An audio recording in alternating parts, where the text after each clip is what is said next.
श्री स्वामी समर्थ. स्वागत आहे तुमचं माझ्या यूट्यूब चॅनलवर. स्वामी महाराज तुमच्या सर्व चांगल्या इच्छा पूर्ण करोत हीच स्वामींच्या चरणी प्रार्थना करते आणि आजच्या नवीन व्हिडिओला सुरुवात करते. 5 ऑगस्ट 2024 पासून श्रावण महिना सुरू होत आहे. आजच्या व्हिडिओमध्ये मी श्रावणी सोमवारबाबतची माहिती सांगणार आहे. श्रावणी सोमवारचा उपवास कसा करावा, उपवासाला काय खावं, हा उपवास दुपारी सोडावा की रात्री सोडावा, याबाबतची संपूर्ण माहिती मी देणार आहे. यासाठी तुम्ही व्हिडिओ शेवटपर्यंत पहा. चॅनलवर नवीन असाल तर चॅनलला सबस्क्राईब जरूर करा. चातुर्मासात सर्वात महत्त्वपूर्ण ठरतो तो म्हणजे श्रावण मास. हिंदू धर्मात श्रावण महिन्याला विशेष महत्त्व आहे. श्रावण महिना हा वर्षातील सर्वात पवित्र महिना मानला जातो. 2024 मधील श्रावण महिना हा अधिक खास आहे, कारण श्रावण मासाचा आरंभ सोमवारपासून होत आहे. सोमवार हा देवांचे देव महादेव यांना समर्पित वार आहे. देवशयनी एकादशीला ब्रह्मांडाचे पालन करते श्रीहरी विष्णू क्षीरसागरात योगनिद्रेत जाताना विश्वाच्या संवादाची लगाम भोलेनाथांकडे सोपवतात. यामुळे श्रावण महिन्यामध्ये भगवान शिव आणि माता पार्वतीची मोठ्या श्रद्धेने आणि भक्तिभावाने पूजा केली जाते. यामुळे आयुष्यातील सर्व संकटांपासून मुक्ती मिळते आणि जीवनात सुखसमृद्धी येते असं म्हटलं जातं. मराठी पंचांगानुसार 2024 मध्ये 5 ऑगस्टपासून श्रावण महिना सुरू होत आहे.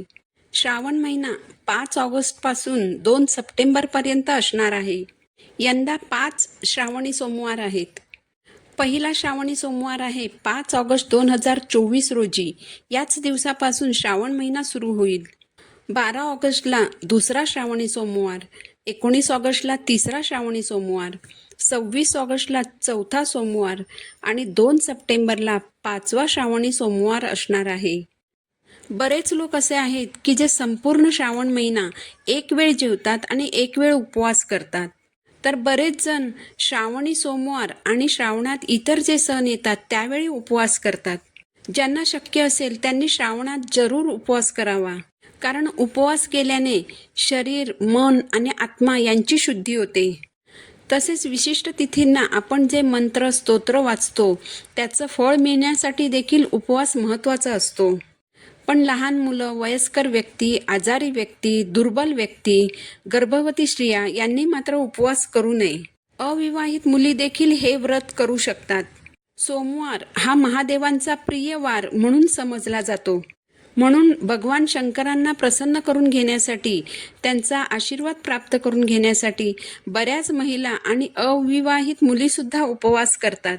अविवाहित मुलींनी श्रावण सोमवारी उपवास केले तर त्यांना मनाजोगा अनुरूप जोडीदार मिळतो असा विश्वास आहे.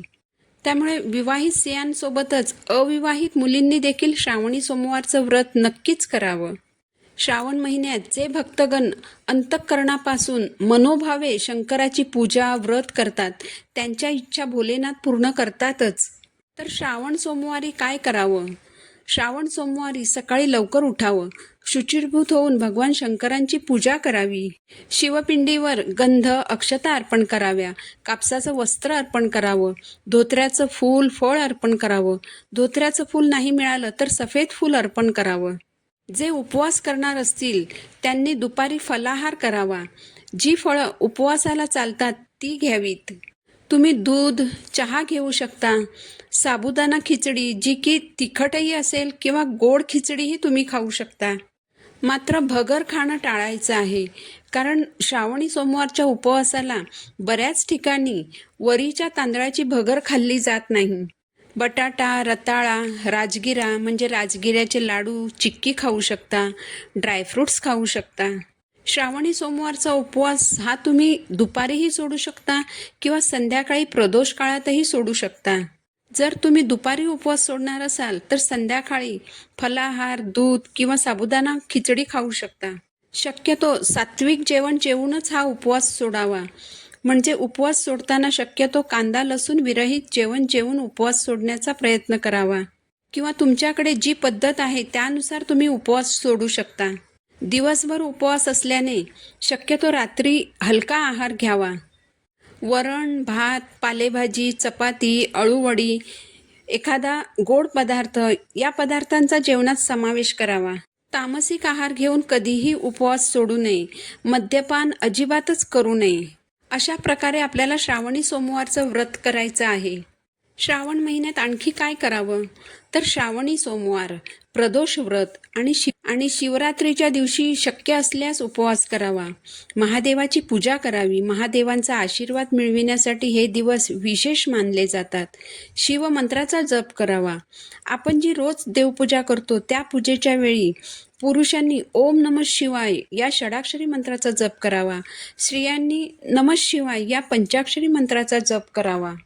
शिवचालिसा पठण करावी. ज्योतिर्लिंग स्तोत्राचं पठण करावं.